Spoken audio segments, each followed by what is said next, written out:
Hello everyone and welcome to math zone. और आज के इस वीडियो में मैं आपको बताने वाला हूं कि आखिर जो आपके मैथमेटिक्स के बोर्ड एग्जाम में क्वेश्चंस आते हैं वो आते कहां से हैं। तो अगर आप ये चीज़ पहले से जानते तो आप वीडियो को अभी बंद कर सकते हैं, और अगर आपको ये चीज़ नहीं पता तो आप मेरे साथ वीडियो में बने रहिए। और इस वीडियो को बनाने का मेरा मेन मोटिव एक और ये भी था कि आपको पता हो कि आने वाले एक मंथ में आपको क्या करना है, ताकि आप गलती से भी कहीं मिसगाइड ना हो जाए।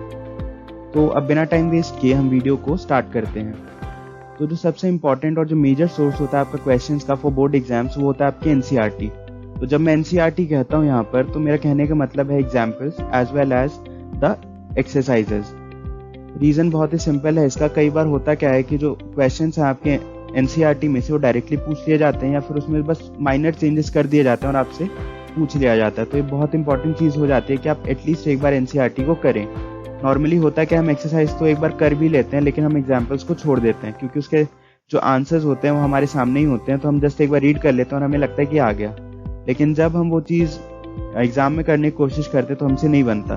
आपने ये चीज़ नोटिस करी होगी कि जो एग्जाम्पल्स में जो क्वेश्चन पूछे जाते हैं वो कंपैरेटिवली थोड़े से डिफिकल्ट होते हैं from the questions given in the exercises. So ये चीज़ बहुत इंपॉर्टेंट है कि आप एटलीस्ट जो एग्जाम्पल्स आपके पास गिवन है बुक में एनसीईआरटी के, आप उन्हें एक बार नोटबुक पे करके देखें, ताकि आपको एक आइडिया रहे कि आपको किस तरह से इन क्वेश्चंस को अटेम्प्ट करना है और आप फालतू में ही अपने मार्क्स गंवा ना बैठें। अब जो सेकंड मेजर सोर्स आता है आपका क्वेश्चंस का, वो आता है आपका एनसीईआरटी एग्जाम्पलर। अगर आपको पता है एनसीईआरटी एग्जाम्पलर क्या है तो बहुत अच्छी बात है, और अगर आपको नहीं पता तो मैं बता देता हूँ। तो बेसिकली एनसीईआरटी एग्जाम्पलर एनसीईआरटी की जो मेन बुक है उसी की तरह सीबीएसई द्वारा ही प्रिस्क्राइब करी जाती है आपके सिलेबस के लिए।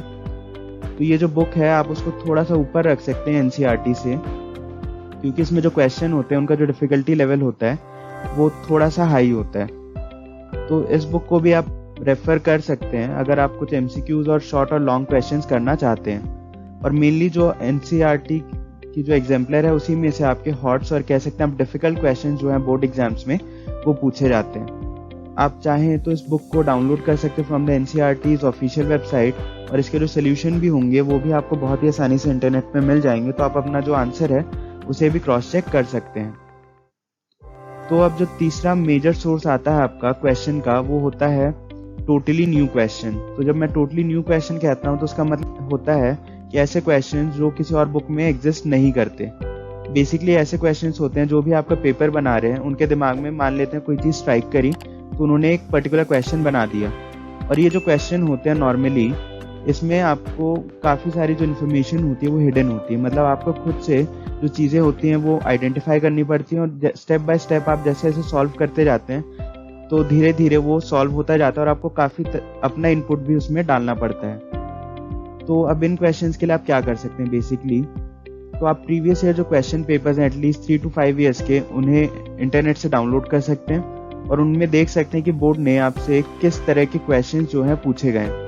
तो प्रीवियस ईयर क्वेश्चन को करने का एक मोटिव ये भी है कि एक टाइम पे वो जो क्वेश्चन पेपर्स थे वो एक्चुअल जो क्वेश्चन पेपर्स थे सीबीएसई के वो हैं। तो अगर आप उसको कर लेते तो आपको एक रफ आइडिया लग जाएगा कि किस तरह के जो क्वेश्चन है वो सीबीएसई एग्जाम में पूछती है, और आप किस तरह से उन क्वेश्चंस को टैकल कर पाएंगे।